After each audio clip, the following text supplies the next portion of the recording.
Welcome to Zoom. Enter your meeting ID.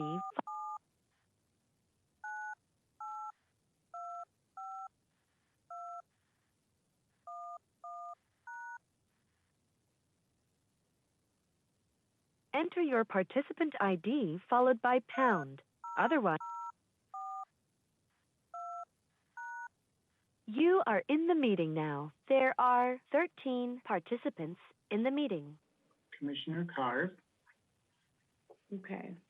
I'm sure he'll be able to join in because he was trying to figure out the link. Okay. All right. So we'll move on. If everybody could look at the agenda and see if we're good to go. I would move the approval of the agenda as published. Okay, thank you. We need a second. I second. Okay. Everybody in favor say aye. Aye. Opposed? Okay. So the agenda is approved. Okay. Now let's move on to the minutes of September 8th. Several months ago, September 8th, 2020. Well, I guess I think we probably will need Rabbi Carp for this because Okay. Mike, there is he this? is. There he is. Oh, there he is. The minutes are, oh, sorry. I was having problems with requiring a password, not, Yeah. Okay. Sorry for being late. Yeah. All right. Okay, glad you're here. You made it. All right. The So I came in minutes just as I for, heard Janelle say, we're gonna need Rabbi Carp for this. What is this that you need me? The September 8th minutes. the Latrice, minutes you were are saying actually something. attached, so we would probably need to push that back. Yeah, the ones that are attached are for the 10th, not the 8th, so we need to correct those. So we'll add those to next month's meeting. Okay. So we'll move on to December 22nd, the meeting for December 22nd. It's a special meeting.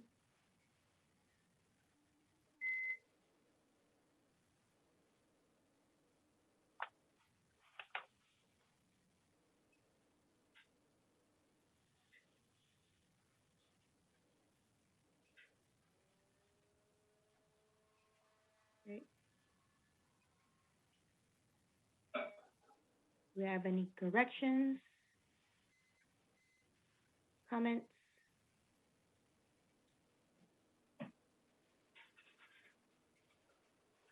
Or we need a motion to approve?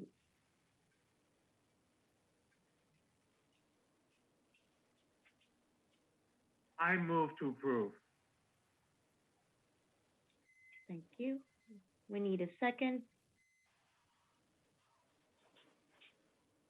I second. Okay. Thank you. Everybody in favor, say aye. Aye. Aye. Opposed? Nobody.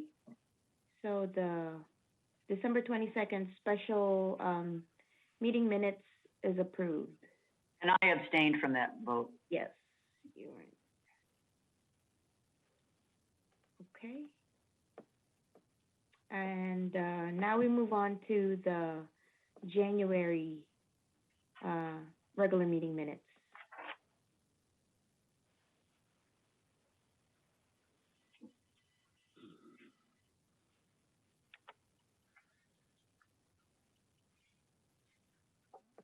Did everybody get a chance to review that?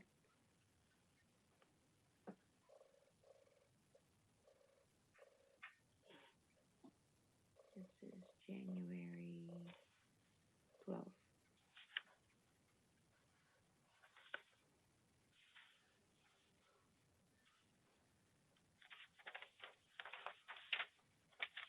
Need a motion? Or do we have any corrections?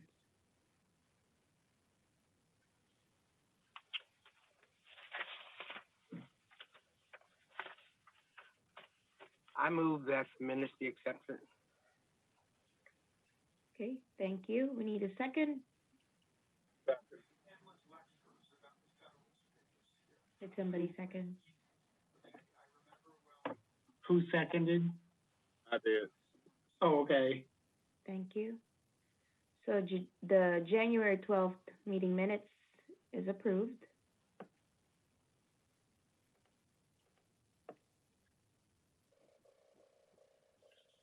Okay. So, Madam Chair, it looks like we need the minutes of the November 10th meeting for approval as well. So that'll need to be on next month's agenda, perhaps. Right? Did we not have that November, Latrice? I don't believe you sent an updated copy of those to Beth. I think she asked you for them, but she didn't receive an updated copy of the minutes. November. I have it. Okay. I'll resend it to Beth, and we'll add it to the next meeting. She did tell me they're having some trouble getting their emails there sometimes, something with the firewall, and everything's going there in different order too. Like you can send her something on Tuesday and on Thursday, and the Thursday, or it's all mixed up. Yeah.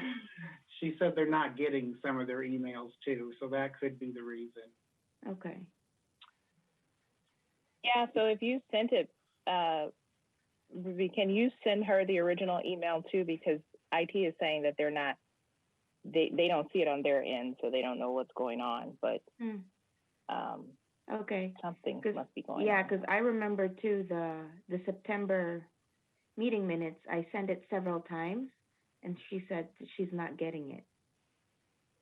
Yeah, Latrice and I had that same problem with the finalized version of the policing reform recommendation. I would send it to her and she wouldn't get it.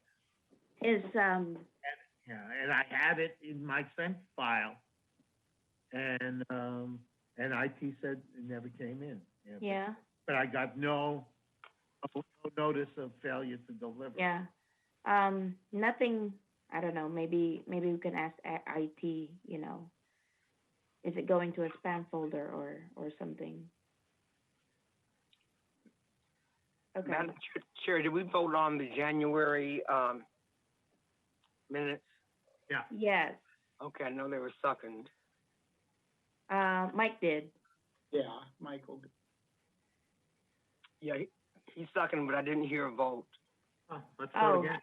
Sorry, I haven't.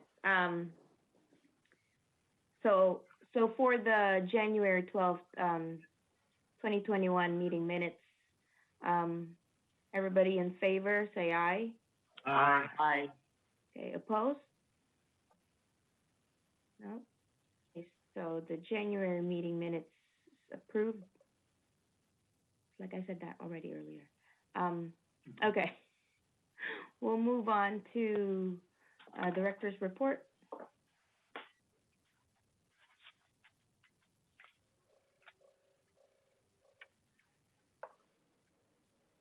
Okay, so we had one right to sue letter that was issued in January, and one settlement that was a public accommodations case alleging disability discrimination. The complainant alleged that the respondent failed to make reasonable accommodations for their disability. And that case settled for $600 in relief in the public interest. What kind of fun things happened? So we attended the budget workshop sessions for 3 weekends in January. One update to that is I guess there is a meeting today that I don't know, Ruby, are you attending the meeting? Yes. Where there is, I guess, an expectation that the commission will present on the budget request and answer, I think, about 20 questions that council gave us as far as the need for the additional position and questions relating to cases and that stuff. So, Ruby, I don't know if you want to give an update on that. I don't know if you attended the budget session. No, I didn't, but I saw the email coming in from Mallory, and so the meeting today, and I'm not sure if you've sent your answers directly to her, but there should be a discussion later. No.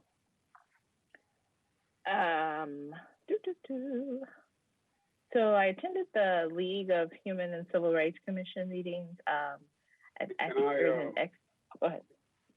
Can I, the discussion later is going to be about what? The request for additional money in the budget. I saw your email there, Mike. Did you not get it? What? The email invite. I got the email invite. What? That's not what I'm speaking about. I'm speaking about the fact that the conversation about the budget, and I'm not going to stop Director Lacey from continuing on with her report. I got some issues with the interactions of the commission here itself as it relates to how we, in fact, arrived at the budget, or our inability or lack of arriving at the budget. So that's where I got problems at, and I've been talking about the budget ever since I came on board here, and so I'll shut up for right now, and I'll talk about it when we get to that conversation. Thank you.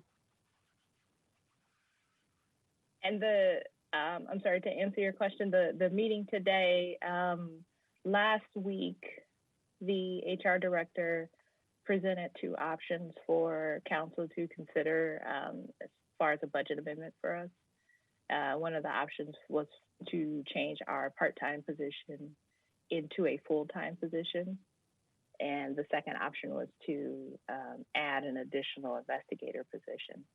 And so there's going to be some discussion about that, which I will talk about, but then they had a list of questions that were really kind of for the commission, because obviously I report to the commission and the commission then reports to council. So some of the questions were for the commission. Would you be able to share your answers, Latrice? Like email it? I don't have answers to those questions. Okay. I didn't prepare answers to those. I prepared a PowerPoint to go over the staffing questions relating to the budget. Okay. So I attended the League of Human and Civil Rights Commission meeting, and we discussed kind of the way that other commissions and cities kind of involve their commissions in their legislative priorities, their goal setting for the upcoming legislative year. And most of the other commissions kind of worked with their city council on setting some goals for legislation that they'd like to see. Obviously, we're not invited to participate in that with the city, but perhaps that's something that the commission can ask about in the future. But among one of the initiatives from that group is to kind of monitor upcoming legislation that's coming forward that affects the Iowa Civil Rights Act and the ability of local commissions to enact ordinances or enforce ordinances that go beyond some certain limitations that can be put in place. So one of the pieces of legislation that's come forward this year so far is a restriction on municipal authority to enact legislation that would protect people against source of income discrimination. So in housing, sometimes people who are recipients of Section 8 vouchers are denied occupancy solely because they receive Section 8, and landlords don't want to accept the Section 8 voucher. And it's not because the tenant doesn't qualify or that the property doesn't qualify. It's just that they do not want to accept someone who's on Section 8. And so, yeah, so that's one of the initiatives that we have going as a result of that group. And I thought I should bring it back to you all to see if you want me to maybe share kind of highlights or things that might be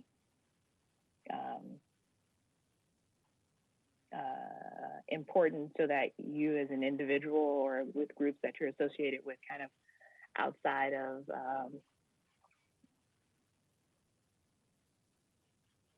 I wonder someone's trying to... That's not the Iowa Nebraska meeting that you're talking about, is it? No. It's all of the Iowa Civil and Human Rights Commissions together. So it's like a group that we're all a part of. Someone named Mike joins. They don't have a last name. How often do they meet? It depends. We usually meet once a month. So I guess if you all are a part of other groups in the community, do you want me to share that information of like legislation that might be problematic with you so that you can share that information with your respective groups? Or Yeah, I think that would be helpful. Does everybody think? Yeah. Yes. okay, and how do you want that shared? Email would be great. Mm-hmm. Okay, so just send you an email with an Excel spreadsheet or something with it on there. Links.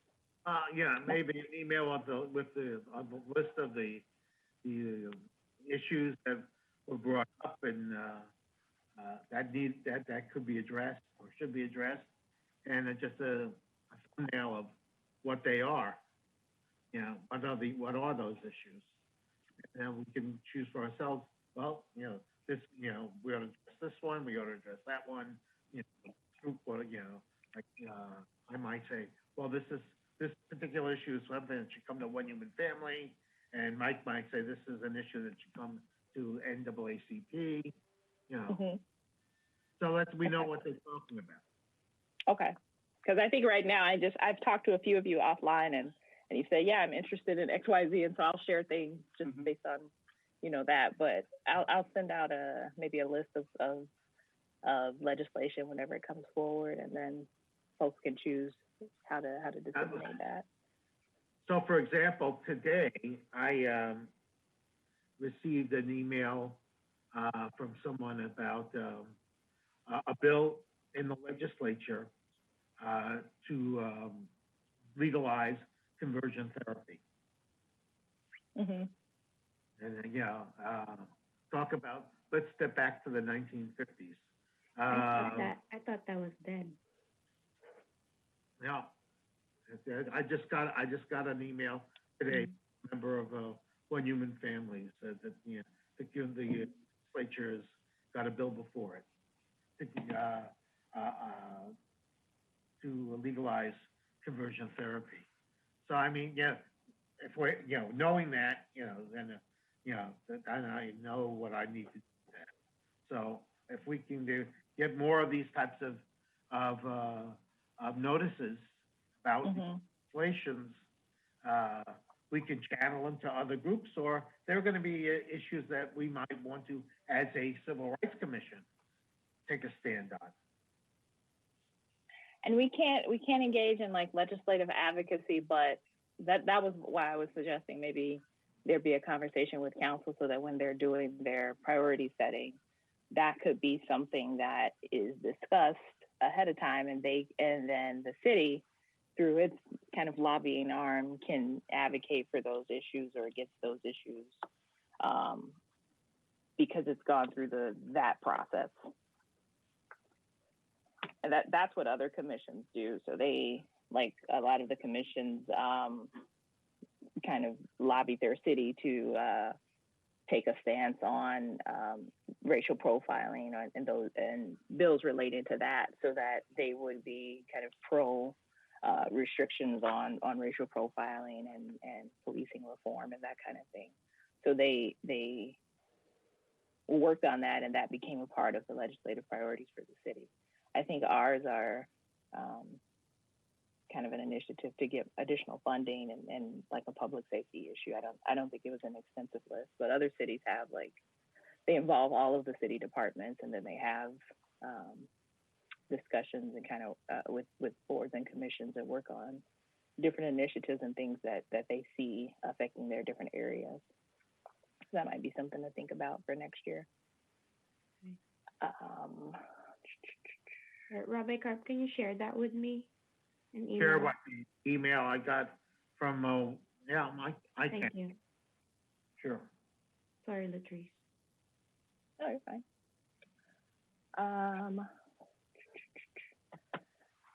Yeah, so budget discussion, that was kind of, there was obviously the request for 4 additional investigators that we discussed back in September, and we were supposed to have a joint meeting with council.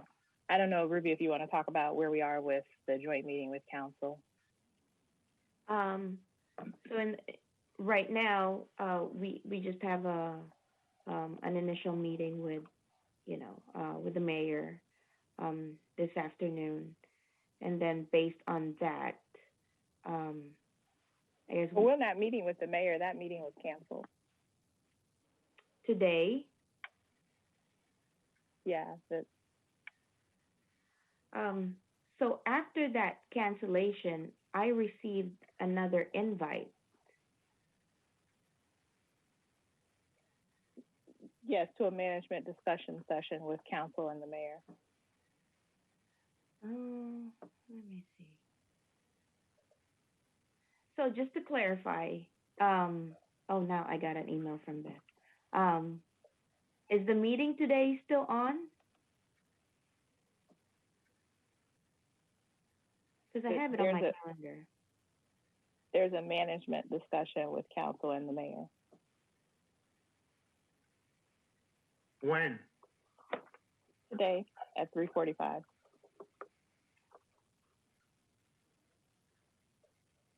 Let me see.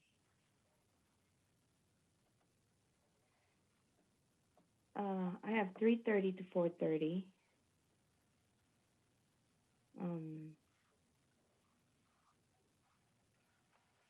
Yeah.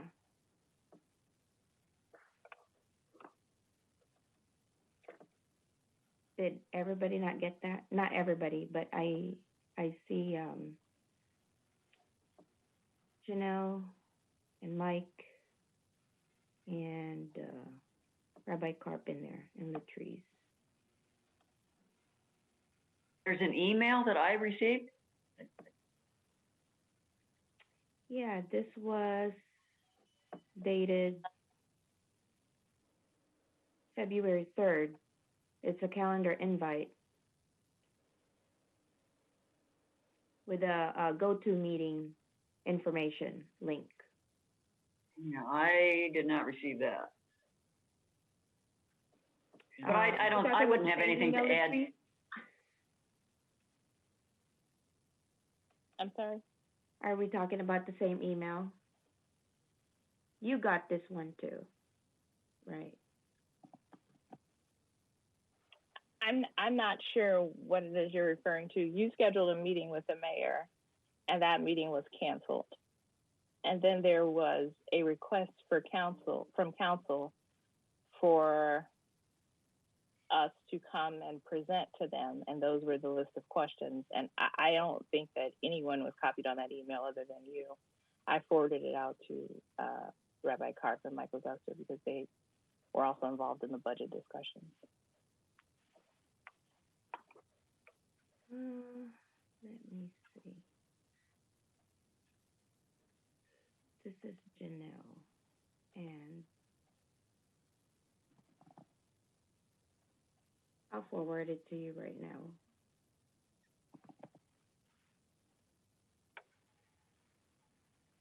This is what I have. And this, I got this after the cancellation email. So I'm thinking this is the new date.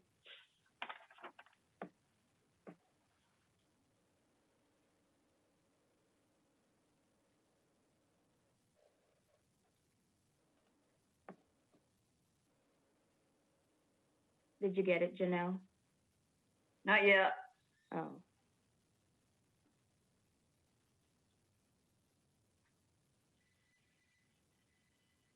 Rabbi Cart? You sent it to me also? Mm-hmm. It hasn't come yet. I'll hit refresh and see if it comes. Emails are getting lost nowadays. Lately, it's the snow outside.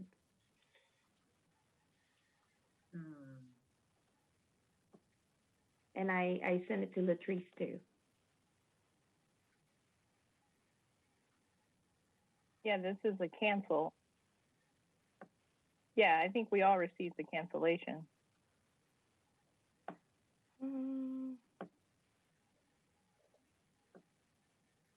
So what is the meeting this afternoon? Because that I don't have. That was the questions that you were referring to, the list of questions. Yeah, but I thought it was just you know, thought it was just a list of questions. I didn't see it was a meeting. This is a list of 20 questions. 19, yes.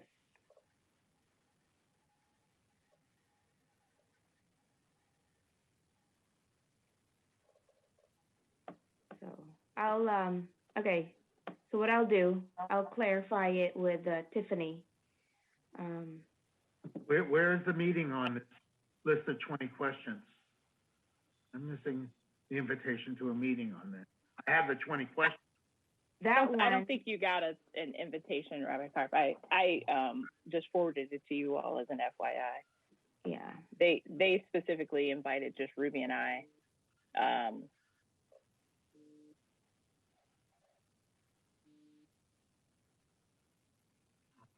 But they wanted me to come in person. So I'll be doing a presentation on the impact of an additional staff member. But there was supposed to be a meeting being scheduled between the commission and council. Okay. So I guess that was the initial question. So that one, if the one that I sent you guys is the canceled one, then I have not gotten a new date for that. That one was only a meeting with the mayor.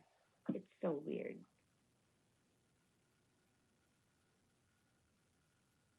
Have you contacted anyone to schedule the joint meeting with council? Because that one was just a meeting with the mayor. I requested that with Tiffany too. So was it never scheduled? Because the meeting that was canceled was only a meeting with the mayor.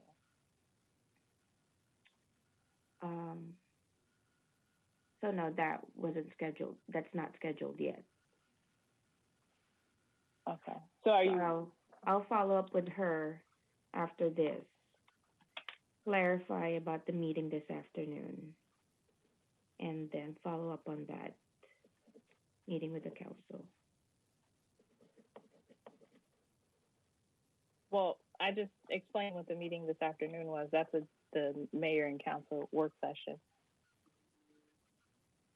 So they've asked that we come and present, and that was the questions that were sent.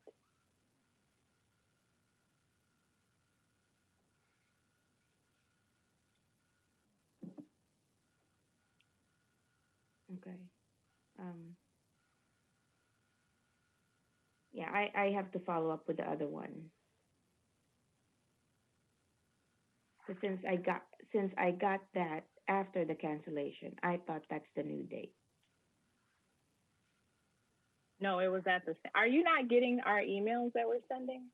Because maybe that's what the issue is, because I sent you several emails to request to meet to go over it, and I No, didn't hear back. And there was a got your meeting. email. Okay. I got that email.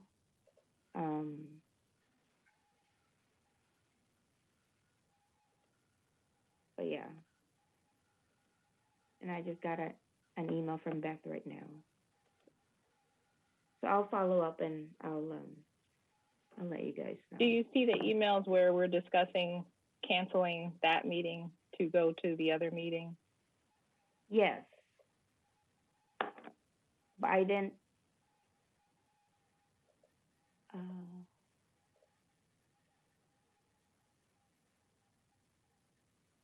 I have no invite for the meeting this afternoon. I thought I was just copied on that email to answer those questions. I don't know if there is a calendar invitation for that. It was an email stating when the meeting was and asking for us to attend. Yeah.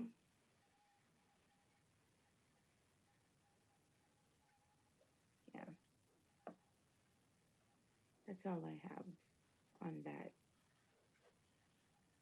But since I've already blocked off my afternoon, I'll be there.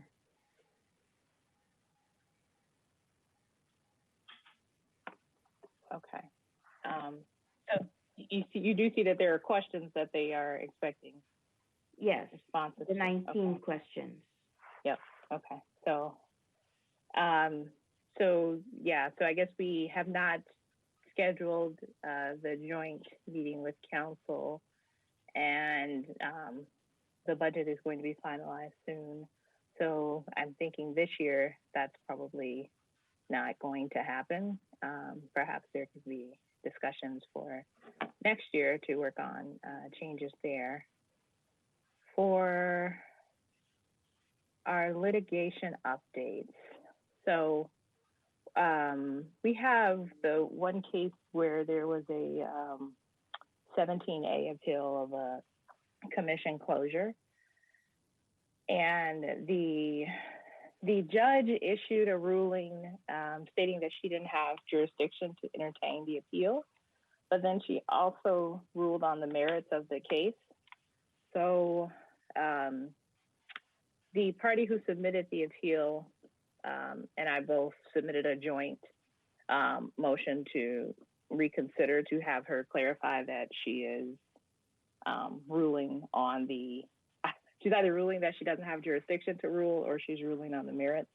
But if she's ruling that she doesn't have jurisdiction, then we can't rule on the merits. So just to get a clarification on that ruling. And then I watched the hearing for the Briviesco case, which was in December after the meeting. And during that meeting, the judge asked the city's attorney if the mayor could remove people because he wanted to get rid of a case.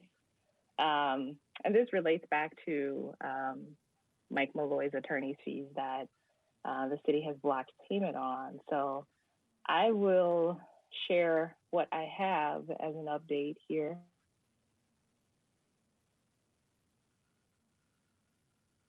You got cut off.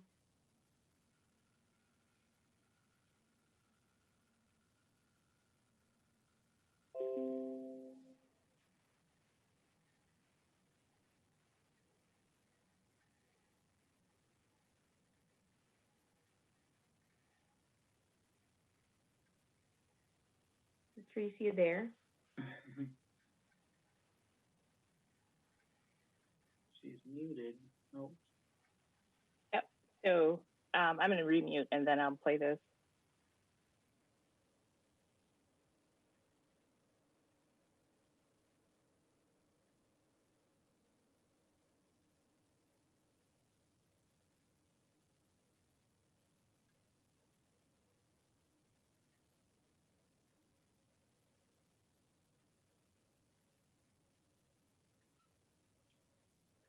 I can't hear it.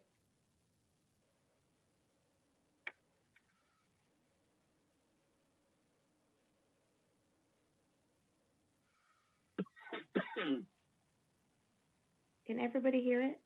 No. I can't hear it. Thanks. Captioning. Just the captioning, yeah. Can you hear it now? No. No.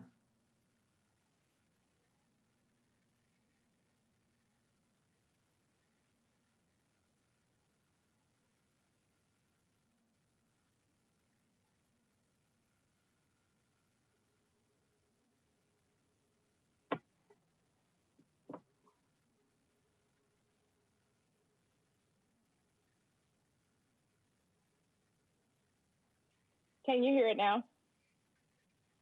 No. No. Yeah. I'm just reading. City itself, is that correct? Can you hear it now? With regard to civil rights claims. Correct.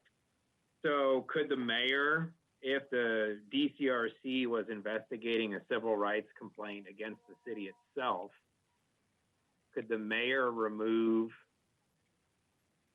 the commissioners and appoint new commissioners to the commission?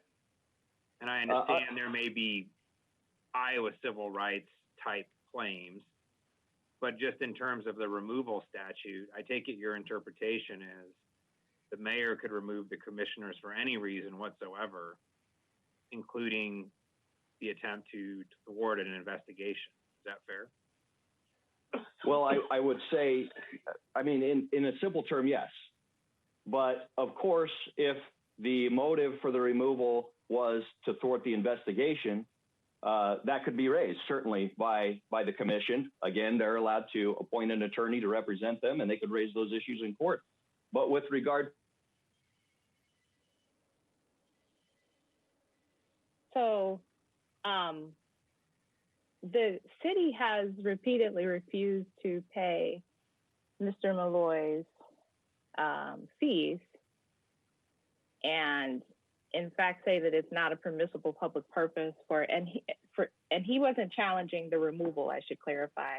He was performing legal work for the commission, and the city attorney and the finance director have both argued that the commission lacks authority to hire an attorney, period. But in this case, here the hired attorney for the city is arguing before the Supreme Court that the commission does indeed have that authority. So I'm proposing that there be some sort of conversation between the commission chair or the full commission and the mayor or council regarding that issue, because the commission definitely has authority to hire its own attorney, and work performed should be paid. And if it's not paid, then I think litigation should be probably considered, because that is within the authority of the commission to do, and the city has no authority to come in and refuse payment to him. And their argument is that the commission just does not have authority to hire an attorney, period. They can own.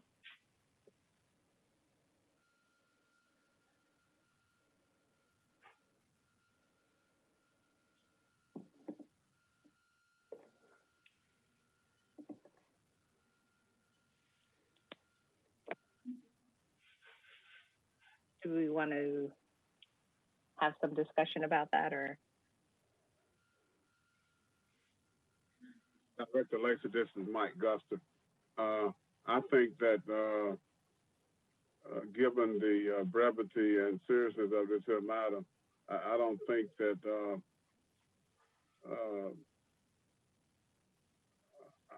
not that I don't have confidence in the chair, but I think this is something for the full commission that needs to sit down before the mayor and the council and discuss this particular situation.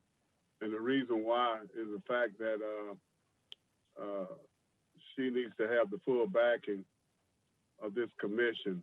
And so if questions come up, we need to be able to respond in a way that is very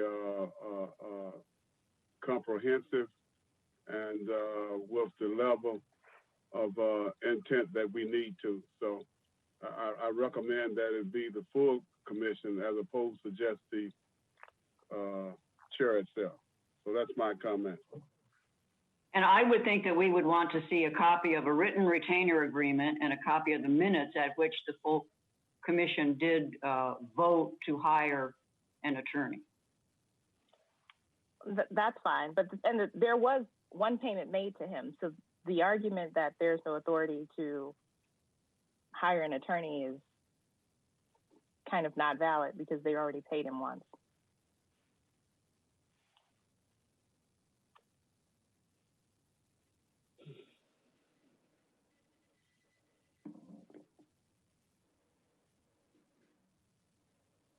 And I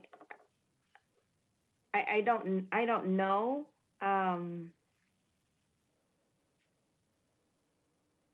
It's because I guess, you know, when this attorney was hired, when they were retained, I don't remember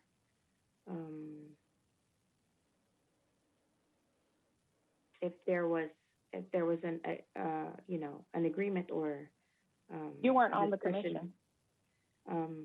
You know, amongst the commissioners. I mean, You weren't on the commission. Huh? You weren't on the commission. Okay, so this was way before.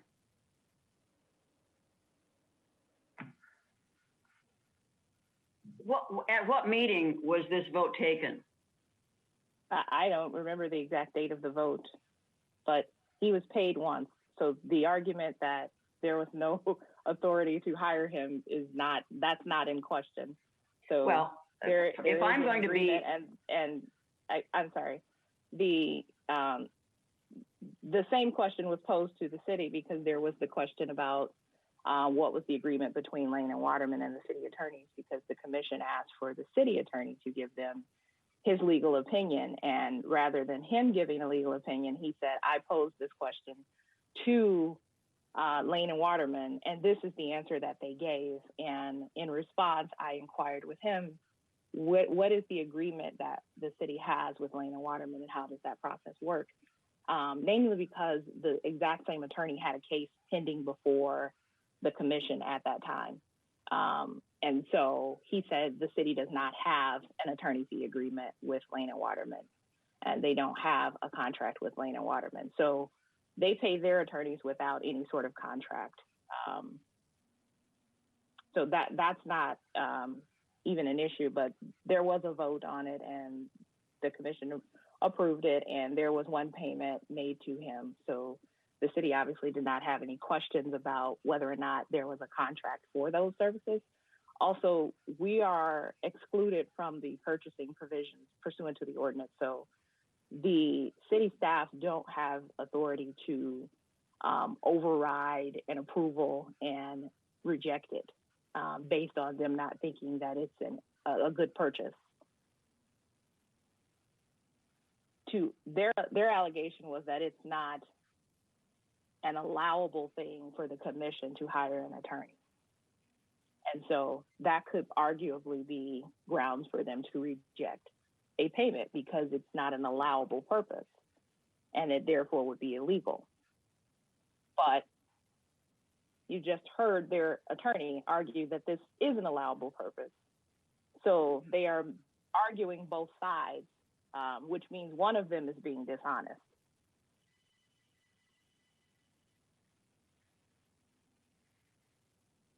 well, if I'm going to be going before the council as a full commission, Madam Director, I would want to see the written retainer agreement, which should include what the services are that are being, retained. We need to know what the attorney was supposed to do to earn the retainer. And then I would want a copy of the approved minutes at which the full commission voted to retain the attorney.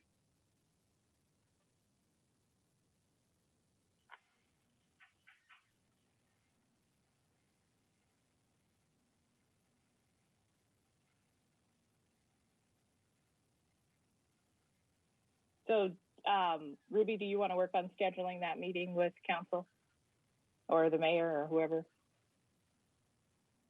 So this is another meeting for this. Yes, I think I heard Commissioner Guster say he would like to have a full commission meeting with the mayor. So that would have to be a public meeting. Well, I think before we schedule that meeting, do we want to get those documentations first? It's no problem to get the documentation, so I don't think that's an issue. So they can be provided.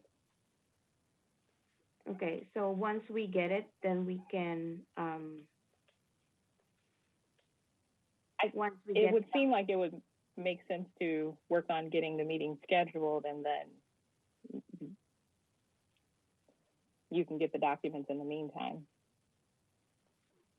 I would agree with Latrice, because it seems that it's getting these meetings scheduled is a real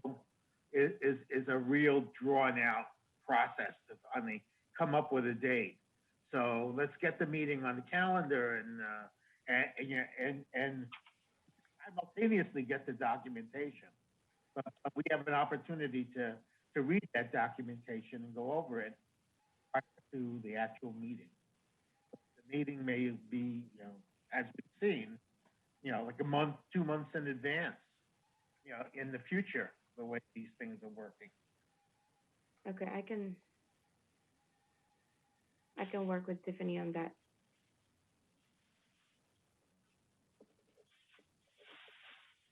So Mike, I don't know whether I was stepping on you or you were stepping on me, but you had something to say. Said exactly what I was going to say, so I don't have anything to say right now.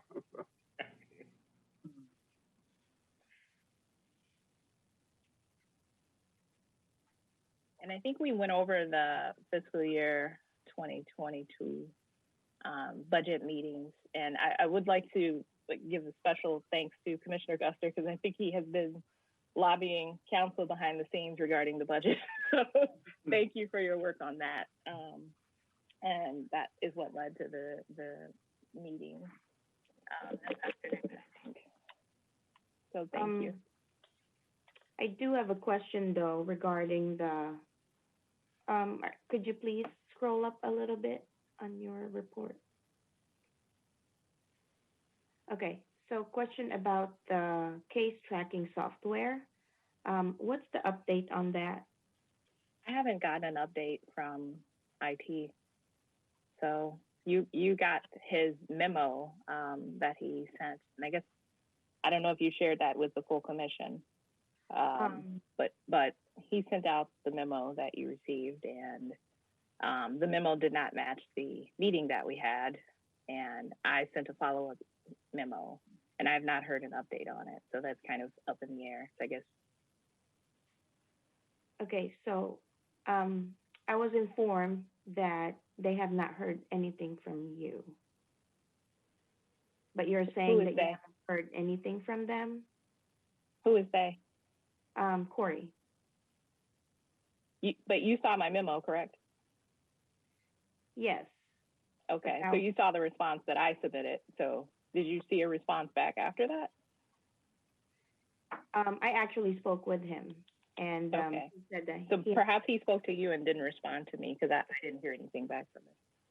I know.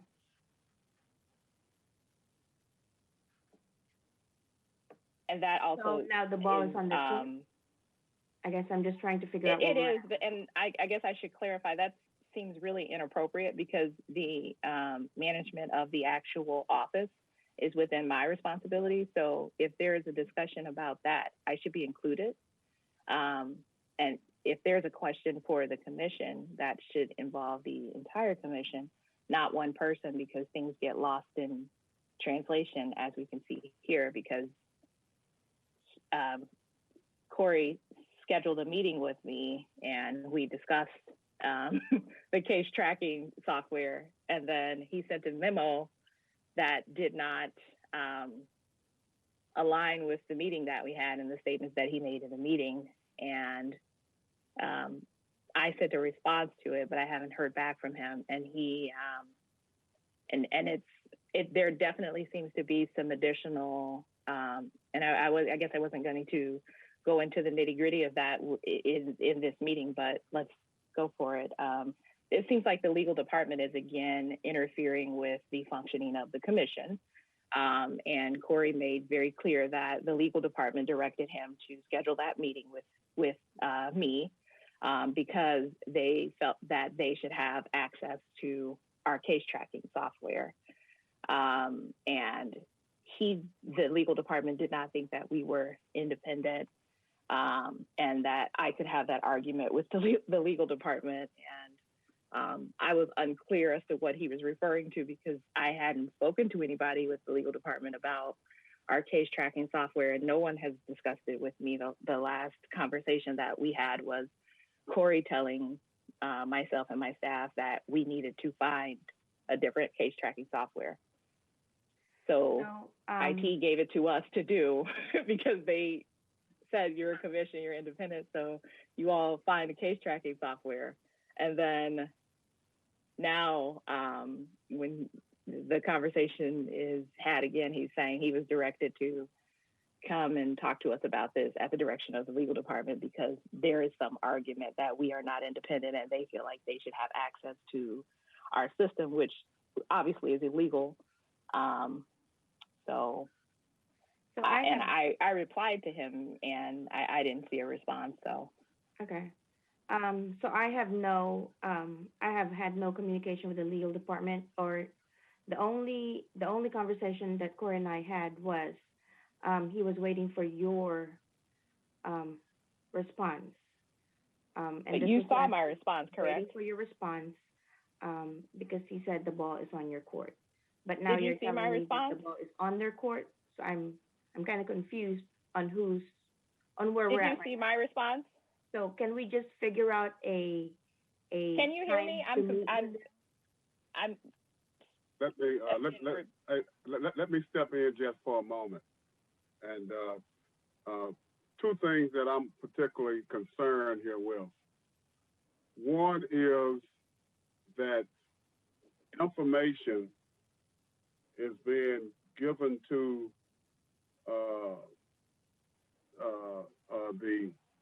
the chair, and that information is not being shared with the full commission. I'm concerned. No, let me finish. Let me finish, please. Okay. Secondly, there is a he said, she said situation here about information flowing to and from the city.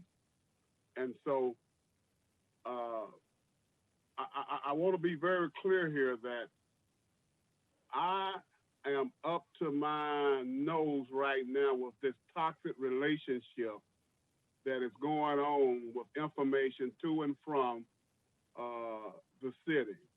And so, Madam Chair, I expect that, when you see information that is written in front of you where the response is made, is that we get more support than what we're getting right now back at the city.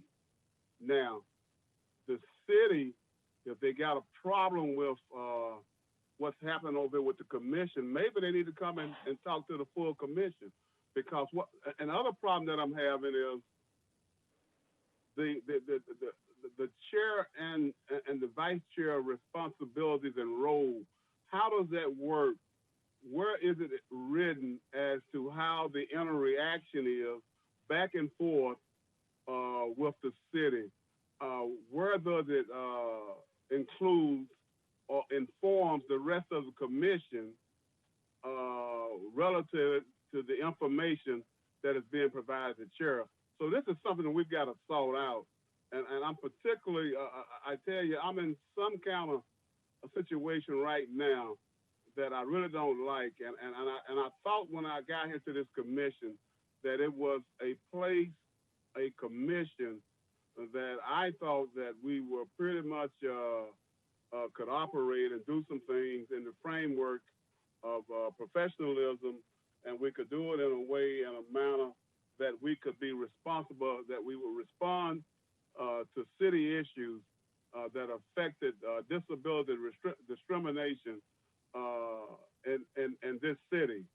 And right now, we are busy talking about what the city said versus what the director said, guys, and it's got to stop. So I'm going to shut up right there because I'm just a little way up here with this information and how it's being shared and where we're going. So we've got a mission, and somewhere, some kind of way, it's being impeded, and I don't like it. And I'm prepared at any time to talk to anybody about it, to tell them what I feel about it, and back it up with some facts. Thank you. Let me piggyback on that.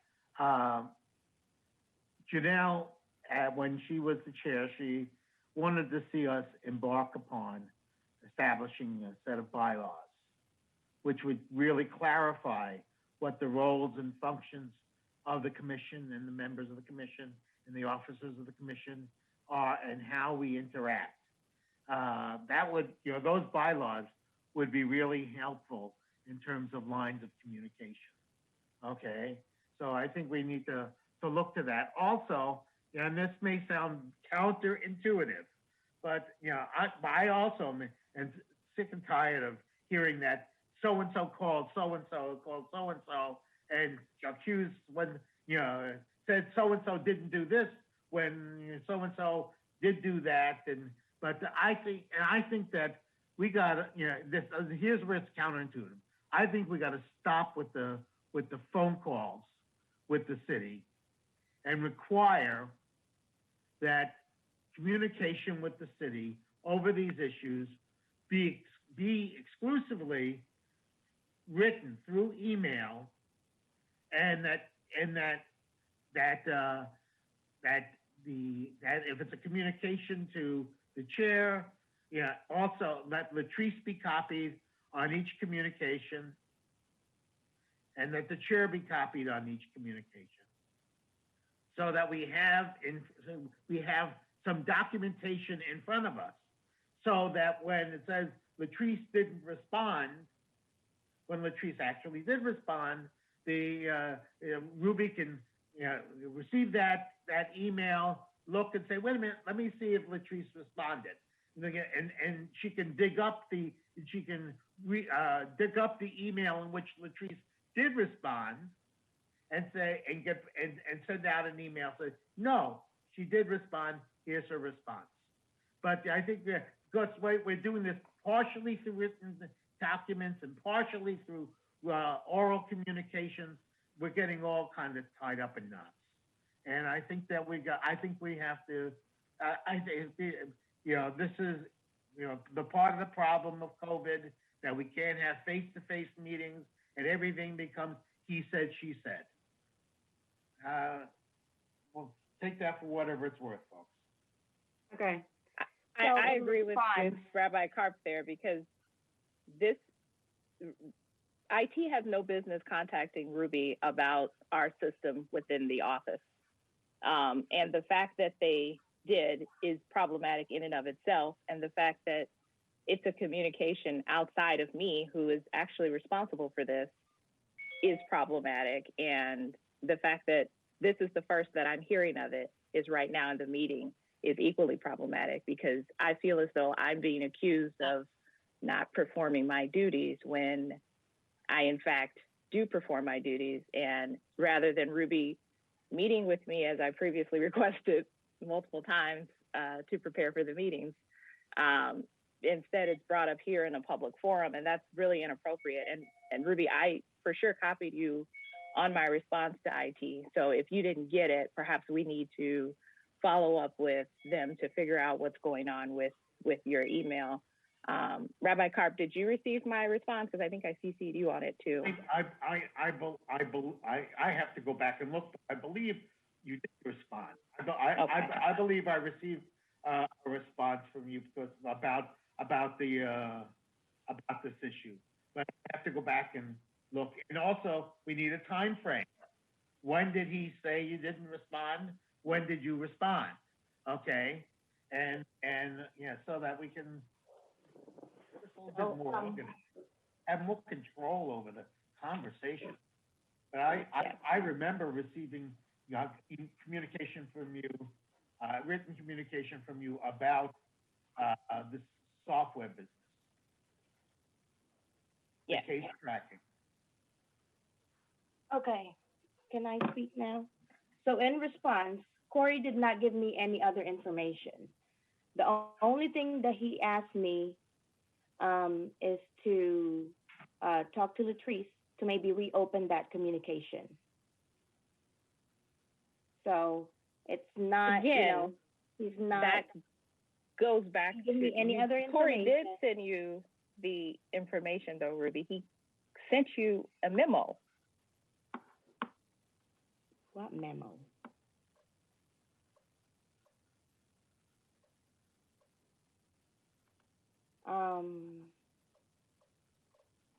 I did not see a memo from Corey in my email. Okay, so let's rewind And back I to also Rabbi have Karp's not- initial point. Rather than Corey contacting me to say, Latrice, I contacted you and I did not hear back, he contacted you, which seems unprofessional. And it also creates confusion because nobody knows what's going on.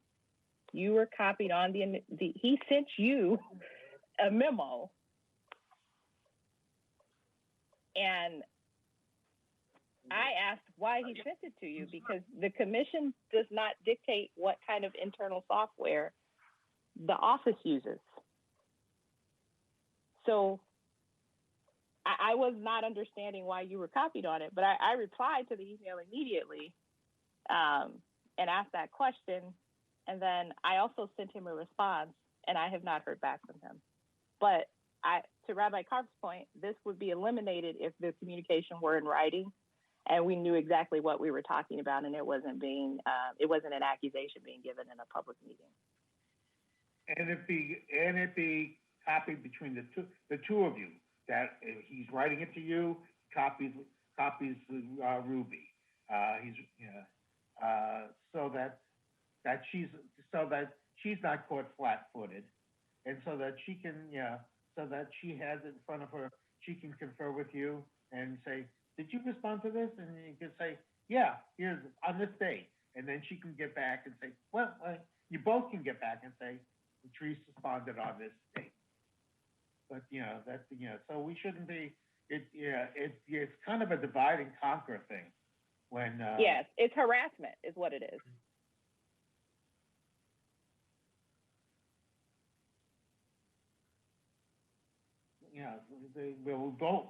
Both the commission and this in the person of the chair and the director should be kept on the same page, and we shouldn't allow the city to split them up in terms of communications, saying one thing to one another to another.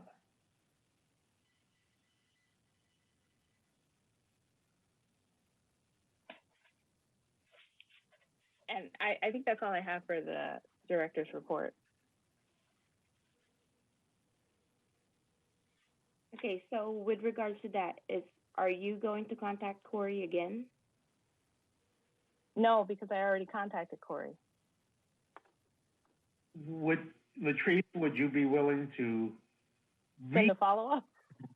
Resend him the response that you initially sent him, saying, I did respond, spoke with Ruby, I did respond, here's the response, and here's the email with the response, the date on it, and copy that to Ruby as well.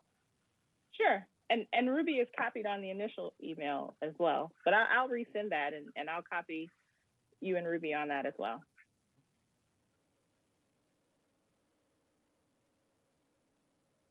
All right. Are we done with the director's report?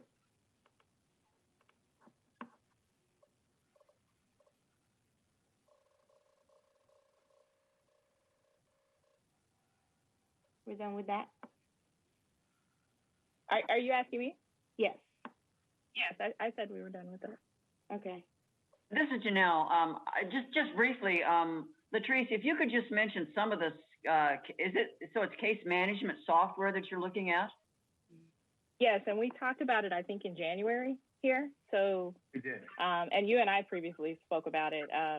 We used the city created a case tracking software for us, and they said that we can't use their software anymore, so we needed to find new ones. So we contacted the other commissions to see what they were using, and we conducted meetings, and we have some finalists that we are reviewing to select as a case tracking monitoring software. So like the reports that we get every month that are included in the agenda packet, those are produced through the case tracking software. And so they basically just kind of like a legal, like what any law firm would use to manage their cases. It's the same kind of thing. So that's why can you tell us what some of the companies are? Are you looking at Turbo Cases, Pica, Fast Case? What are you looking at? I don't have them in front of me.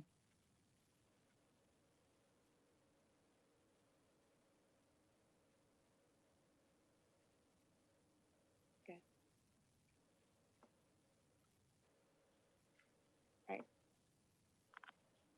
All right. Are we done with that?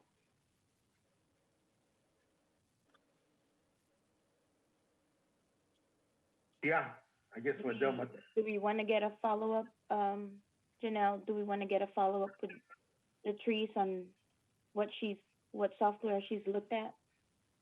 Well, Latrice, I would just offer, I have worked with several, and I can also talk with people at Iowa Legal Aid, because I know that they were shopping around for a different one too. So if you want any input from somebody who's used something, and I think that's always helpful, just contact me and I'll see what I can find. You and I spoke about it previously, and we decided internally that we would contact other civil rights commissions to see what they were using, and then because they do kind of the same thing that we do, and so software that they were using that they found helpful and that performed all of the purposes that we needed. So staff worked on that and contacted all of the commissions to figure out what they were using. So yeah. And you've decided which one? Like I just said, we had 3 finalists that we were looking at to review. So we're reviewing those. Okay. Do we have a time frame for that? For oh, bless you. For what? I don't know if you're going to get a presentation from those 3, or. So this is within the memo, Ruby, that you were sent, the time frame. Yeah. So we were told by IT to have a new software by the end of this fiscal year, which is June 30th, 2021. Okay. I was told otherwise. Okay. I was told. Which again goes back to the he said, she said, and that's why that's not helpful. Okay. New business. There's 2 cases in there. Okay. So we have 2 cases that need action from the commission. So the first case, they're both employment cases. The first case involved a complaint on the basis of age and national origin. This complainant was 55 years old at the time of his application, and he's Hispanic. He was told that he lacks sufficient experience to receive a promotion, and he was advised to quit, go work somewhere else to gain experience for the position, and then come back and apply again to work at the location. This person had previously applied for several positions within his company, and he was told that he did not have enough experience for those, enough higher level experience for those positions. He identified 2 different people who were outside of his protected class who were allowed to be promoted despite not having that same experience that he was told that he needed. There were no other minorities that were in the position that he was applying for. However, there were a few that were in the same position or an equivalent level position as the complainant was. So that would mean that the exclusion would really apply to all of them because the only opportunity that they would have to get the higher level experience would be being promoted. And that's something that has been addressed by previous Iowa court decisions. The chosen candidate didn't meet the necessary qualifications for the position. And the legal qualifications for the position were not even factored into the decision making. So it was a job that required a license, and the person did not have a license, and the existence of a license was not even one of the qualifications of the position.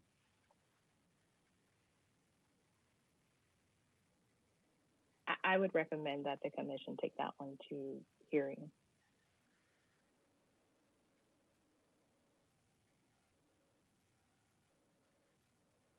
What do we say? So moved. Seconded. Okay. So this 0069-16, we're taking to public meeting. Okay, what was the motion and second? I didn't hear who got. This is Janelle, Jeff. I moved that we accept that number A for a hearing. Okay. And who seconded that? Well, I did, Pecora. Okay.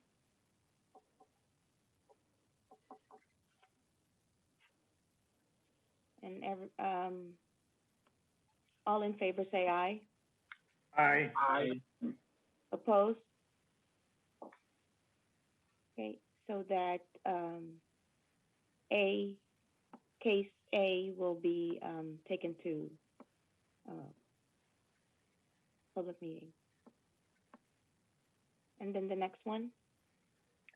The next case it was an employment case. It involved sex discrimination, specifically sexual harassment.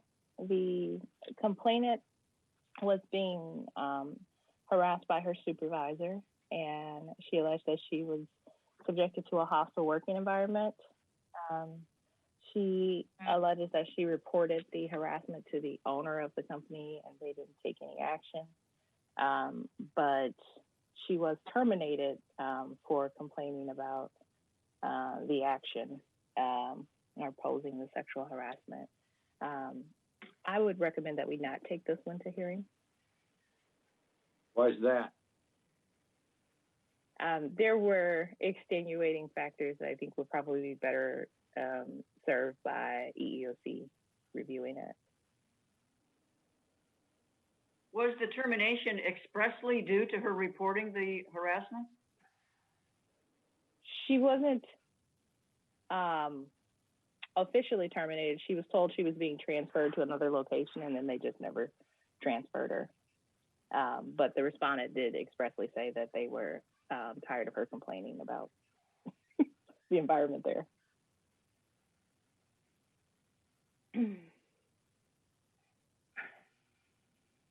Well, what's her employment? That doesn't quite make sense to me, in the sense that they're going to transfer her, and the transfer didn't take place. So what's her status then? Did she quit, or what happened there? Legally, that's considered a constructive discharge because you didn't get any official notification that you're being terminated. So you are constructively terminated because you can't go into work anywhere. So in other words, they didn't transfer her, but her working in her previous position was concluded. Yes, they told her she was not going to work at that location anymore. And why is it that we cannot consider, I mean, you said extenuating circumstances, but that's sort of an ambiguous response. It doesn't really tell us anything. Yes, and that's just my recommendation. So obviously the commission can decide. Were you saying it would be better served by going on to EEOC. EEOC? Yes, yes. So what you're saying is that if we don't take it, it goes up the ladder, so to speak, to another place to be considered. Yes, it's cross-filed with EEOC and ICRC. Does that pose a burden on the individual? In other words, here we have somebody, and I'm concerned for the individual. So does that mean that, is this going to draw the process out? Does it mean it's going to be more expensive because now going to the other level, well, they're traveling back and forth or dealing with Des Moines. I don't know how they do it. Maybe they're dealing with it on Zoom. But does that mean that this individual who's out of a job now has to see the case drawn out longer, and maybe I'm assuming she has legal representation, so it becomes more expensive, and I'm still not real certain why them and not us. I mean, the less the load for us, the better. But I'm having a hard time getting my head around this situation. Would she feel better served if it went on to EEOC? Yes, I think the remedies that they have for the complainant through EEOC are probably better situated for her circumstances. Explain that to me. Or what does that mean? That I don't know what that means. Oh, I can't. You can't.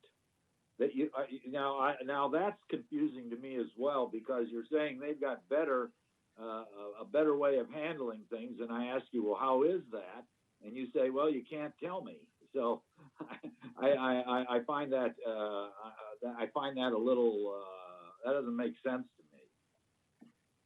Latrice, is the reason that you can't share that information with us because this is an open meeting, and this is yes, and it's that something that's would need to be- confidential, and I haven't been given authorization to share it with anyone. So Even the commission? yes. Well, that sounds a little weird too, because here we're not they come before us for this to have their case considered, but they can't tell us something. We can't. It's confidential. How can you come before the commission asking for a case and then at the same time say, "Well, we can't tell you"? That doesn't make any sense. What do you mean come before the commission asking for a case? Well, I thought that in this case we were going to. Can we consider this case? And so, isn't that what we're here to determine, whether or not we determine this case? And so we ask, and they're going to present the case to us. But now what we hear is that, well, they can't tell us what's going on here. Now that doesn't make any sense. Who's going to present the case to you? I think what he's trying to say, Latrice, is if, how are we going to decide, to take up this case if we don't know the specifics of the case? Yeah, that's pretty good. I just gave the specifics of the case. He's asking why. He's asking what provision EEOC would have that would serve this person better, and I'm saying that I am not at liberty to disclose that because I've not been given authorization to share that.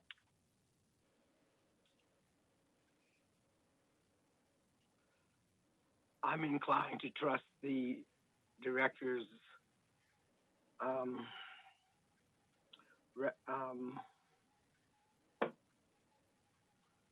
recommendations or inclinations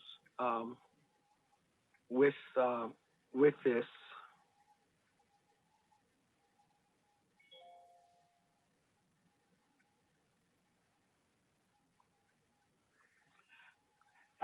This is a challenge we always have, and whenever we consider any of these cases, we only have a limited amount of information about the case that is accessible to us before we decide what to do with it.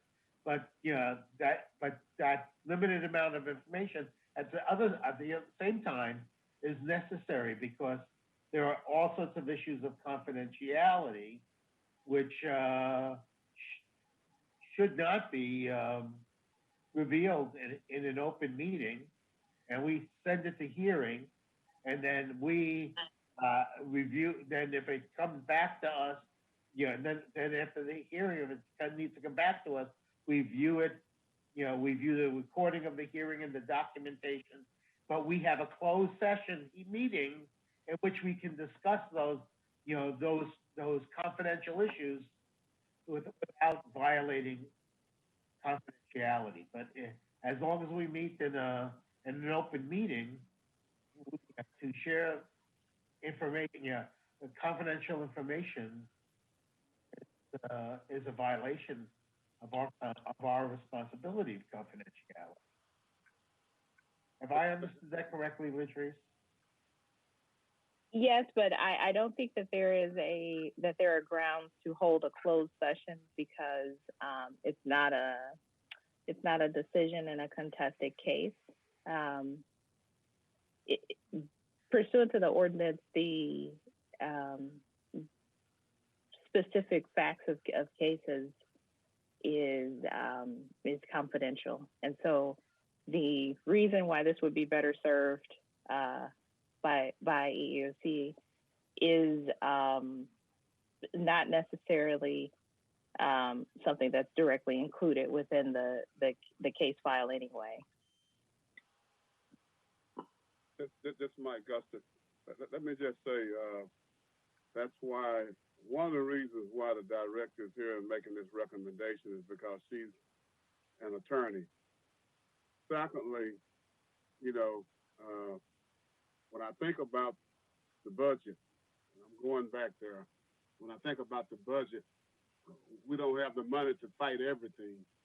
And so I haven't heard any inquisitiveness about why we don't have money to fight or to go out and help the community in terms of these type of cases. So, that bothers me, and I have a high degree of respect for every commissioner on this commission. But if you don't have money, you can't stand. You can't stand up and fight. And that's what it boils down to, is having money to do what this commission is commissioned to do.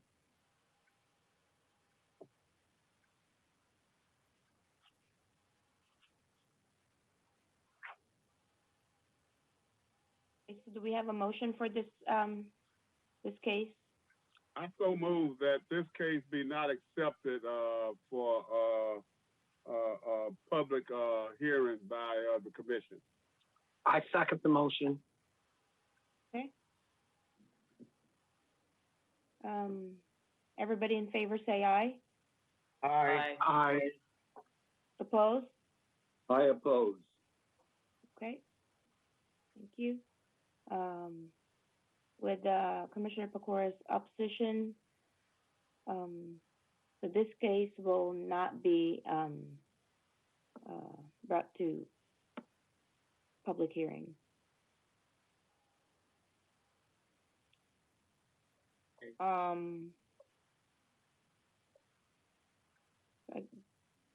We don't have any old business, and so we move on to public comment.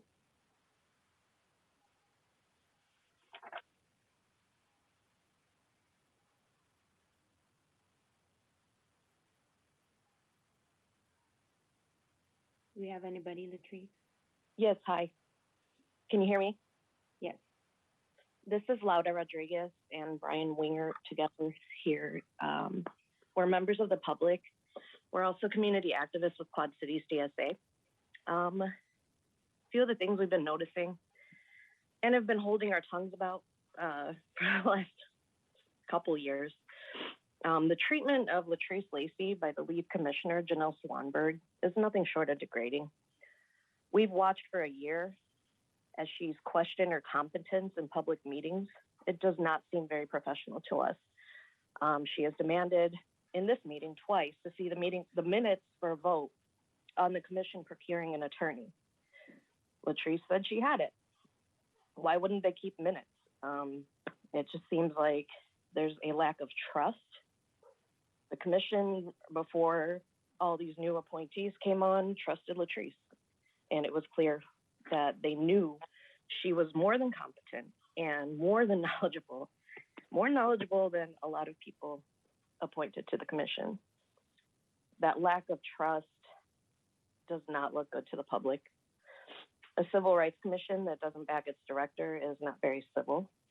The fact that a white woman is undermining a black colleague on the Civil Rights Commission is very disturbing. One last thing, actually a few more things. As someone who's been monitoring these meetings for the last few years, it seems to me that Commissioner Mateo is confused on a fairly regular basis, almost as if her role is to sow confusion and doubt as to the competency of the director. Interestingly, Janelle regularly chimes in to back her up in this confusion. And it seems that the legal and IT department are regularly wrapped up in these confusing moments as well. He said, she said, divide and conquer, and the word harassment were all pretty accurate descriptions from our point of view as to what's going on here. As far as Richard Pecora not understanding why facts of the case need to be confidential during an open meeting, that should give every observer here a clear reason not to trust his judgment or his finesse or discretion regarding the civil rights of the most vulnerable people in Davenport. It's not a good look. As members of the public, we remain concerned with these newer appointees and their treatment of the director. Thank you.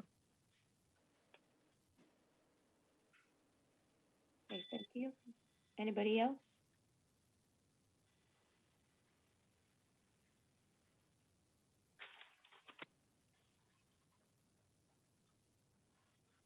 Going once? Hello, she won't let me say that. Go ahead. You were on mute earlier, sir. Yeah. I have a question too.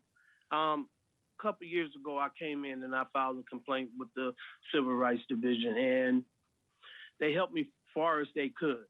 They helped me best they could. And then I was having problems with some of the city council, and especially it was one particular woman on there. She had blonde hair at the time. Every time I would go in there to try to talk to the mayor or leave a message, she was real offensive and real. Me and her got into it a couple of times in there. And when the time that it was went to a legal proceeding to the point where we had an investigator came from Des Moines, while we was having our meeting over at the Harris Building, she kept coming in our meeting and kept telling the prosecutor or the investigator what to say or what was negative. And she didn't have no right there. So therefore, that's the reason this issue came up again of what's going on at the Harris Building.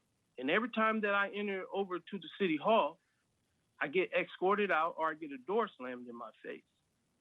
So therefore, I have been doing this investigation myself. Now, I done found 3 elderly people that's in nursing homes that was put out on false pretense over at the Harris Building. They have complained. No one will listen to them, and I have their letters. One is in a nursing home now, can't breathe because he had to go move in a basement. The other lady was put out because she had a care provider that the property manager did not like. So they put her out, and then she ended up moving. The other lady is Miss Robinson that passed away. That was half her body was paralyzed, another half, where there was a white woman walked up and spit in her face. Ooh. And when she went to the office to complain about it, no one said anything. The only time something got done is when then Miss Robinson took it on her own hands and trapped her in the corner with the wheelchair and started hitting her with a small bat. But none of this had to come to this if people at the city hall, instead of looking at the color of our skin, listen to what we got to say.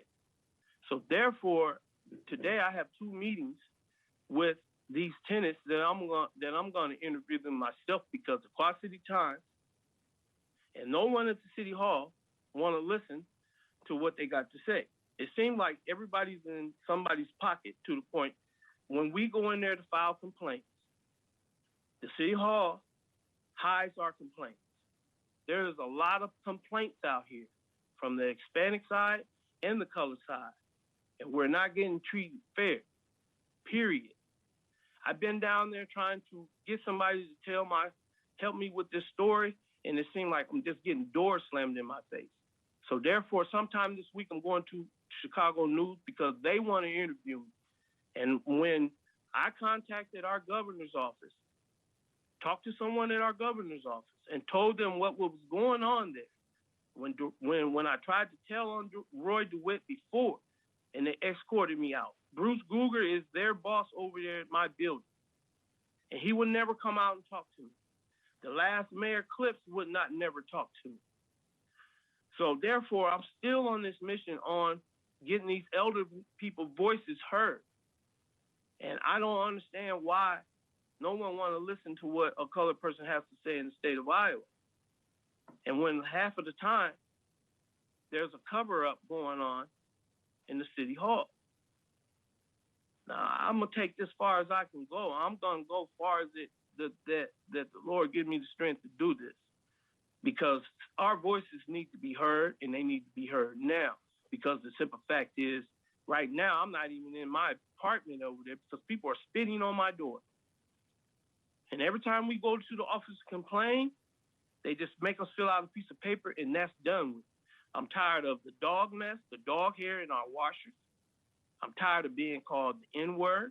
I'm tired of our property manager walking around talking about she's tired of black folks. Now, if you want to I can bag my story on what I'm saying, because I have letters of tenants that was living in the building. Now they're no longer living in the building, that have passed on, that had caught a great deal of hell in that building, where we had property managers standing by our door, entering our apartment, and there even a lady over there that was molested, just scared to say anything because she's scared to lose her apartment. And I'm not understanding why no one wants to listen. But far as I see, is racism still alive in Iowa.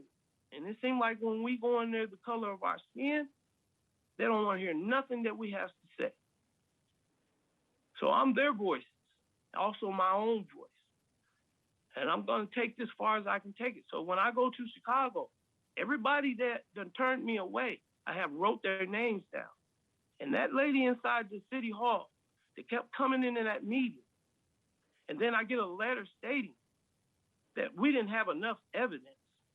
And when the governor came and walked down through, when that wall broke, they walked down through there and looked at all these small business owners losing their business, but not once come to the Harris building.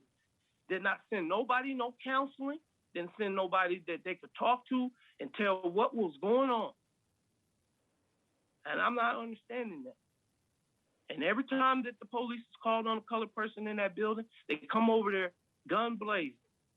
Now, I have a tenant over there that almost had a heart attack because he didn't even have a gun. The guy he's polite and he has respect.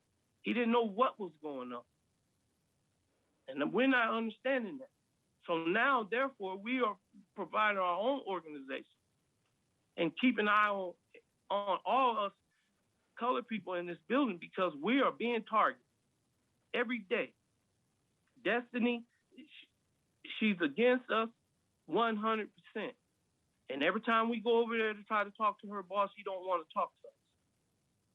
So therefore, this fight is going to be a long one, but I'm not going to stop until our stories are told and our voices heard. And that's all I have to say about that. And I have proofs to back that up, and I have documents to back that up.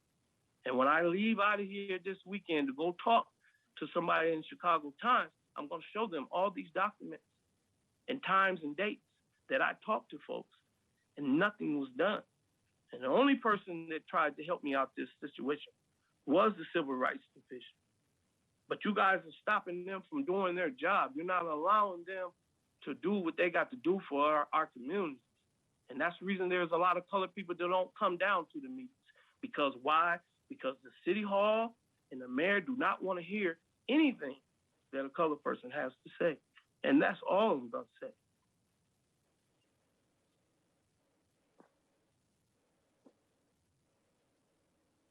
Thank you, sir.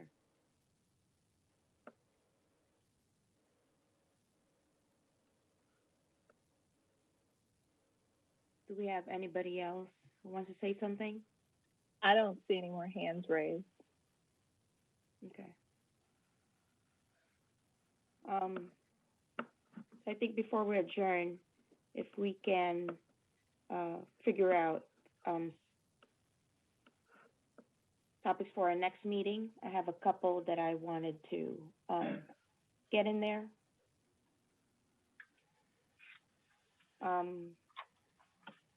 We need to schedule to meet. We need to schedule for the case that we recently got in the mail.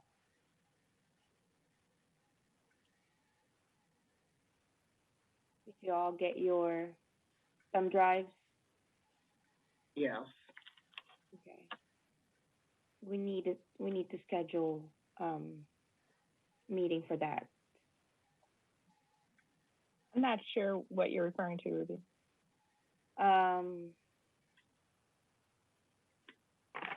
The case that Beth recently, yes. I don't have the paper. I'll need a thumb drive. I think that's just a file copy. I don't think there has been a recommended decision issued yet. So this is just a copy for us to review? This is case, I have it in front of me. Okay. The letter. It's, we received on December 23rd, this was sent out, case number H0035-00819. Yeah, I think that's just a copy of the case file. We discussed the public hearings during the meeting, and there was a request to have the file sent out to you all as soon as possible so you would have time to review them before you get the recommended decision. And the recommended decision hasn't been, the hearing hasn't taken place yet? The hearing has taken place, but the recommended decision has not been issued yet. From the administrative law judge, right? Yes. Mm-hmm.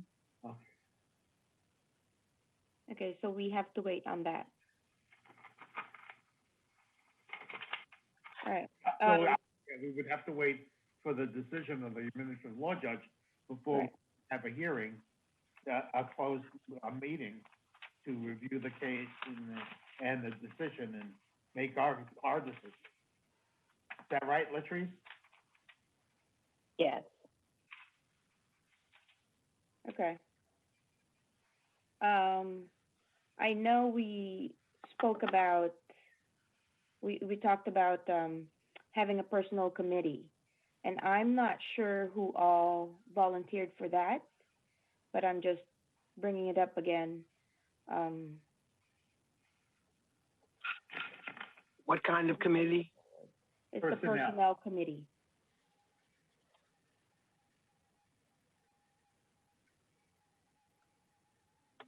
What is this personnel committee going to do? This will look at, I know we had a discussion about making sure Latrice's review is done on time, because I don't remember us doing it in during Janelle's term. as a commission, and that's been a year ago. And I don't think it was done too prior to that. Serve on that. Okay. So do we say 3 people on that? So it's Mike.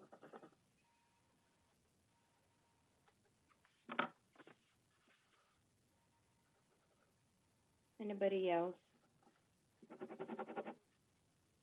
I'll volunteer.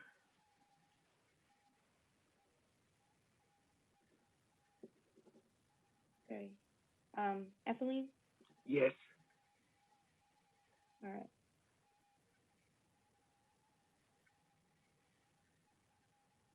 Well. Nobody else?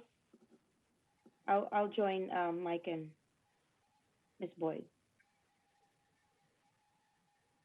We just have to figure out a meeting for ourselves. Also, we talked about looking at the bylaws for this commission, and I know Rabbi Karp talked about it earlier. We need to revisit that. Who wants to serve on that? We already have people serving on it. You haven't responded to the emails to attend the meeting. I have not gotten an email. Who are the members of the Bylaws Committee? It was Michael Zuster, Ruby, and Ethelene Boyd. So Michael Zuster and Ethelene Boyd and I met to go over kind of the existing rules.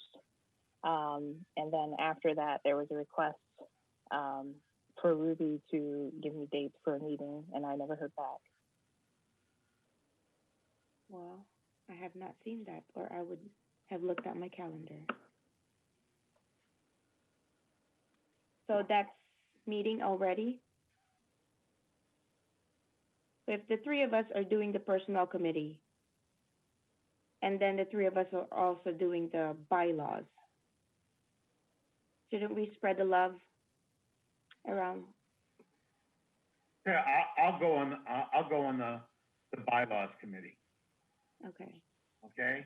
So Rabbi Karp, you. So it's still Mike and Evelyn there?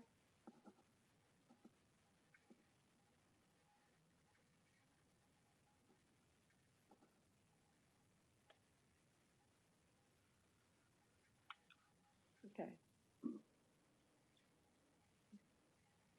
Anything else for the next meeting?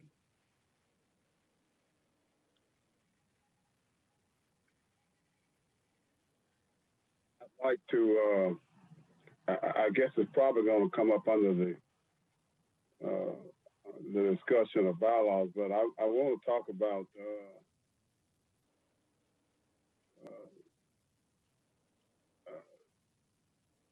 the commission responsibility and more in depth in terms of how does the chair or the vice chair inform us, the commissioners, of what's going on with respect to information and reaction of the commission.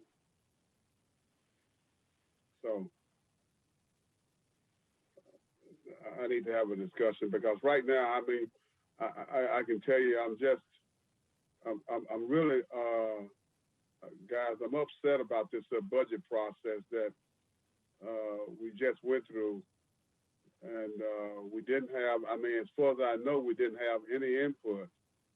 And as I listened on the budget layout from the city to the council, where there had been a conversation or where there had been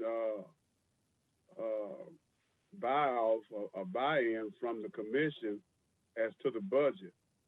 And I never heard anything about the budget, dollars, in terms of our recommendations or anything like that. And had it not been for Alderman Peacock and Ambrose, there would not have been anything probably in the way of an additional person to an additional action officer or to investigate is what I'm trying to get to assist in this case management down here in the commission. So I'm just a little upset about that and stuff and the way it all panned it out, and that there was no appointment was able to be made at City Hall to talk about that, and the commission's job is just too important for us to be kicked down the road and not have any input. So I'm concerned about that. I'm concerned about how do we interact with City Hall. That bothers me, and I'm from a place where I worked for about 38 years, where I didn't allow anybody to come from the outside and tell me what somebody had done in my organization, because, well, let me put it like this: I supported my every employee in my organization, and I didn't allow anybody outside to beat up on them. If you're gonna beat up on somebody, you beat up on me, and I think that's important, that we have that kind of nucleus in this here commission, and the chair and the vice chair has got to be willing to stand up for this commission, the director, and what we need for this organization. Folks, there is a myriad of things that's going on in this city, around this country, that we need to be attentive to in the way of racial injustice, in the way of things that are not equal. You just heard Mr. Shorter talk about how they don't have any respect for you. If you're nobody, they run you out of the office. If you file a complaint, you never hear from them. Come down and spit on your door, call you the N-word, and that just burns me up here today, guys, and stuff. So, and I'll kind of quit there, but we've got to talk through this process so that we can help people instead of being part of the problem. We got to be the solution to the problem. And we can't, as commissioners, let problems between us be bigger than the problem that's in the community that we need to solve. So I'll stop there and just know that I'm not happy right now with the communication that's coming between the city and this communication. So Mike, yes, you do realize that the meeting that was supposed to be at 3:30 this afternoon with the mayor and you and Latrice and Ruby and Janelle was supposed to be about the budget, and it was canceled by the city. You realize, yeah. Hanger, Rabbi Hanger. Yeah. All of the budget processes have taken place.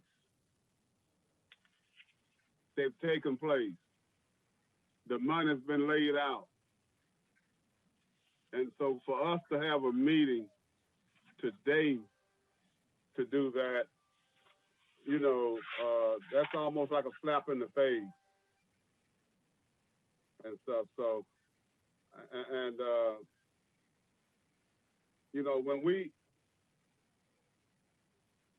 when we look at the budget, we've got to make sure that the number that we need in order to execute our mission is put out up front. I mean, to get behind the budget when they've already decided what they're going to allocate is about useless. And so while I recognize that that was probably something that we were going to talk about, but, you know, to my understanding is that the city administrator controls the budget, or rather submits the budget to the council for them to approve. So, guys, we got to do better than what we're doing, and I'm just not happy with the process, because we should have had something before them in November, December time frame. And I understand, I got great respect for everybody on this commission, but when we don't do things and we fall and we drop the ball, we've got to have some corrective actions in terms of what we do. And so right now, for this budget process, we didn't meet the level that we needed to, or the threshold that we needed to meet in order to get the money that we needed to execute our mission. And I'll be quiet with that. So that's where I'm talking about, Rabbi Cobb. So I understand what the meeting was supposed to be about, and I think, if I remember correctly, it was about a couple other things as well. So, but I'll be quiet. Thank you guys. It was about a couple of other things as well, which were being put off for the conversation just about the budget. And my understanding, maybe it was wrong, but my understanding about from the email from Alderman Peacock was that the door was still open. The door was still open to us. But I may have misunderstood that email. I think the point that Commissioner Guster was making was that we discussed this back in September, and there was supposed to be, I was asked to give the information that was needed to present the issue to council, and the commission had agreed to push forward to have a joint meeting with council. So there was going to be a meeting with the full commission and council, and then that meeting never happened. And then the meeting that was scheduled with the mayor, it was for a bunch of different things, and I responded to Ruby, but she didn't respond to me, explaining that the mayor does not decide budget. So that would be a decision that's made by council. And I think what Commissioner Guster is saying is he wanted to have that meeting before the budget workshop session so that that could have been factored into their decision making. Whereas now, I think he reached out to council members, and we are grateful for his advocacy on that, and Alderman Peacock and Alderman Ambrose on pushing that issue forward. But they agreed to push for us to have at least one additional person. But it's after council has already reviewed the full budget and kind of agreed on it. They just haven't voted on it yet to finalize it. So we're kind of late stage asking for a change.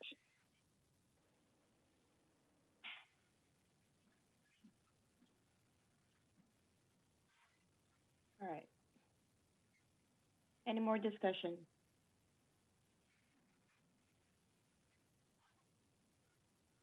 No? Okay, our next meeting. And now I will follow up, Latrice, on rescheduling that meeting. Looking at my calendar. March 9th. Tuesday.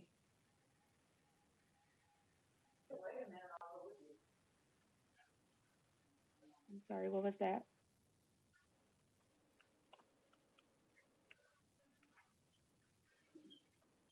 Did you say something, Janelle? Or you were talking? Okay. All right, March 9th at noon.